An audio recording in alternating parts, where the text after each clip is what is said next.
Today we shall speak about reliability, starting from the reliability understanding of what we mean by reliability in industry. Or the reliability in industry is mainly speaking about reliability-centered maintenance. So the maintenance is centered about the reliability of the equipment and the reliability of the maintenance process. So it's two sides of reliability.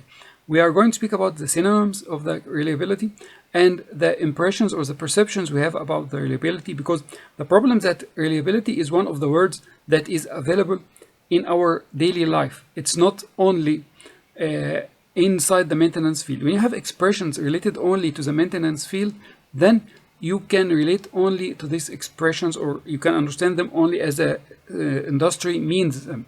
But when you have some pre-understanding or some perceptions about some expression, these perceptions are prevailing the other meanings or the other understandings, or whomever going to speak to you about the reliability-centered maintenance, you are going to understand it in the same way you had a perception about in your daily life, or you had perception about before entering the maintenance field.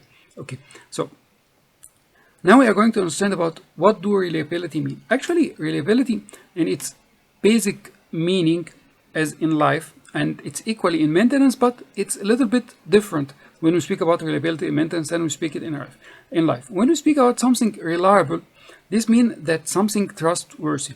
So if you have this tool in your life, if you have this person in your life, and you say that he is trustworthy, or she is trustworthy, or this car is trustworthy, or this coffee machine is trustworthy, or whatever, or this transportation facility is trustworthy, you can depend on it. So that's the same, exactly the same in the maintenance, that you need the equipment and the maintenance process to depend on.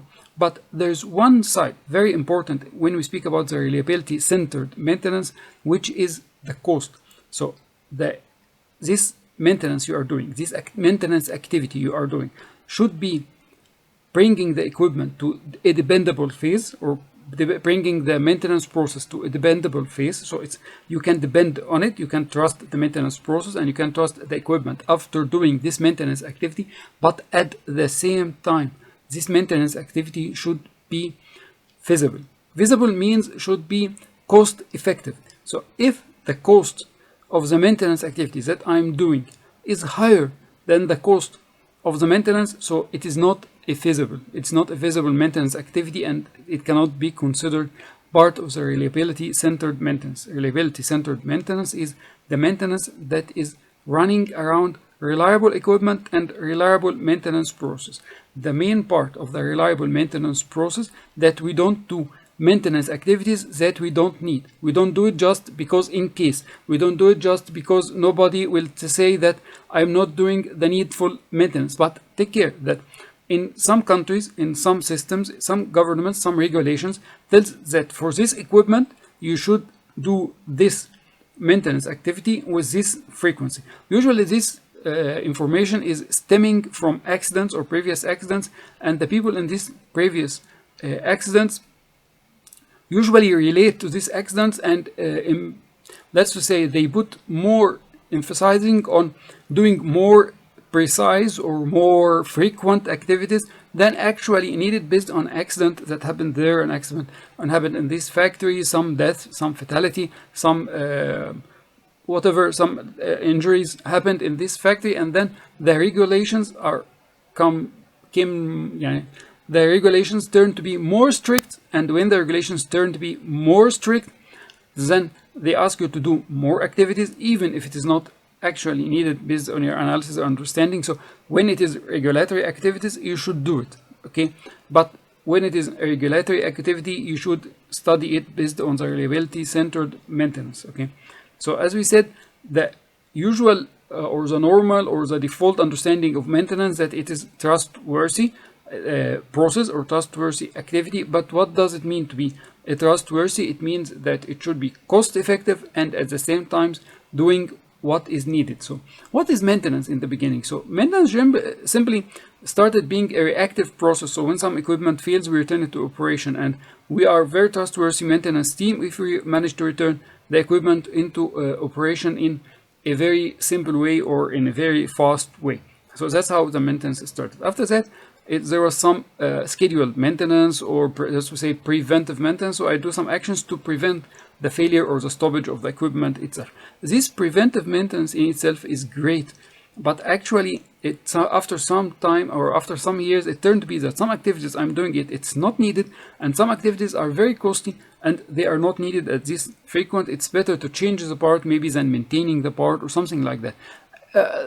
In the middle between the preventive and the reactive came the proactive maintenance activities, which is you do an action to know that there is some incident or some failure is going to happen. So you are going to check in the future or check in the beginning, and then to check what is going to happen in the future. And you have like something like the BF curve, which we are going to speak about in the future lecture maybe. And this BF curve, or failure to reach the failure, is that tells you what you do before you reach to the failures. But the problem about the proactive or these activities, that you don't have maybe enough manpower to do these proactive activities, or maybe you don't have the experience, you don't have the tools, you need some specialized measuring instrument or specialized measuring team or company to do this for you, and this may be costly, and it's not in your maintenance program, or it's not in your cost regime in your maintenance program. Then you can't do it. And then sometimes being proactive is not a choice, or is not that available, and you need to discuss and analyze and make some calculations. And so doing the reliability centered maintenance analysis itself, even if you start with part of your plant or part of your equipment and so on, will help to make you judge the cost of the maintenance activities you are doing and the cost of the future maintenance activities you are going to do. This makes you choose a really reliable maintenance strategy and maintenance tactics, and then you can defend it and analyze it and speak about it and ask for more budget, or maybe reach an optimization in your budget, or do the maintenance activities with less budget, because now you know what maintenance activities you need and what maintenance activities you don't need to do. So that's what all the reliability runs about. It's not only that it is trustworthy, so I do a lot of maintenance activities, so the equipment is trustworthy. I do a lot of expensive maintenance activities, so the maintenance process is trustworthy towards in the production lines and so on. No, we need to make sure that reliability-centered maintenance speak that it is cost-effective and at the same time making the equipment and the process reliable. It started all from the aviation, when because aviation is very risky industry. You are flying up in the air with millions of dollars and with hundreds of people, and any fatality or any problem while you are up there will cost a disaster.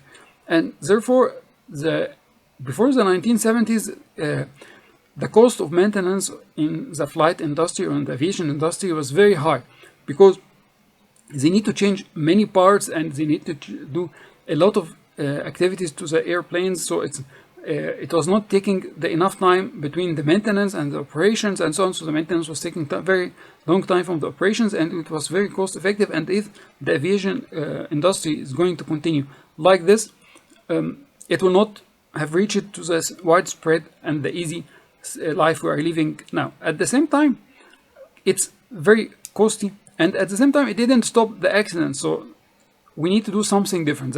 So it stemmed from the aviation industry that they started to spend money on the researches for reliability-centered maintenance, and after that, it was adopted by all the industries to be reliability-centered, rather than being just proactive, reactive, or just following their preventive maintenance. Doing the reliability-centered maintenance analysis, which we are going to see in the coming lectures and in the coming chats, and we speak about it and so on, and it's very important in our course. It's a very important part in our course. You know how to build a maintenance program, and then how to make the reliability-centered maintenance analysis. You can join your course. You'll find the links in the descriptions in the description box of this video. You will find the links, and it's in Arabic, and both in Arabic and in English, and you will find a lot of insights on how to build your maintenance strategy, and what does strategy means, and how to build your maintenance program in the beginning, and what does it mean, what should be there, and a lot of thoughtful things. So we are thank you for allowing us the time to express our own our own products, so we can continue giving you this free and very thoughtful contents from the maintenance. Okay, so when speaking about starting to speak about the reliability centered maintenance, we need to think about some ideas, which is what is the original purpose for purchasing this equipment. So what this equipment is here and what it should be doing. That's the main behind any analysis we do. Another thing is what the user needs from the machine, and what is the operation context, what is the failure context, how the failure happens, and what are the failure consequences, and what are the safety of the equipment and personnel. So we will be thinking about all of this with live examples in the coming lecture. In our training, this is detailed, and maybe in the coming lectures you will find also a lot of thoughts about it. Also, John Mowbray, in his book Reliability Centered Maintenance, the second edition, he was telling that, giving very nice expressions that explains it all. So maintenance is ensuring that physical assets continue to do what their users want them to do. So that's the definition of maintenance. But what is reliability centered maintenance? It's a process to determine what should be done to ensure the same thing about maintenance, or to ensure maintenance, to ensure that physical assets continue to do what users wanted to do in the present operating conditions or in the operation context. So in the reliability centered maintenance process, you determine the maintenance activities that should be done, and you eliminate the maintenance activities that should not be there and is not being an added value. Okay, so I hope this brings you an insight. If you have any questions about this, or if you need any support in starting your reliability centered maintenance analysis and activities and so on, just drop us a line. You will find the contents or in the description box below. You can join our trainings. You can give us a direct contact in reply to this video or in reply to this post, and we will just react to you immediately. Thank you for following. Join, subscribe, spread the information. Let's reach to a better maintained world.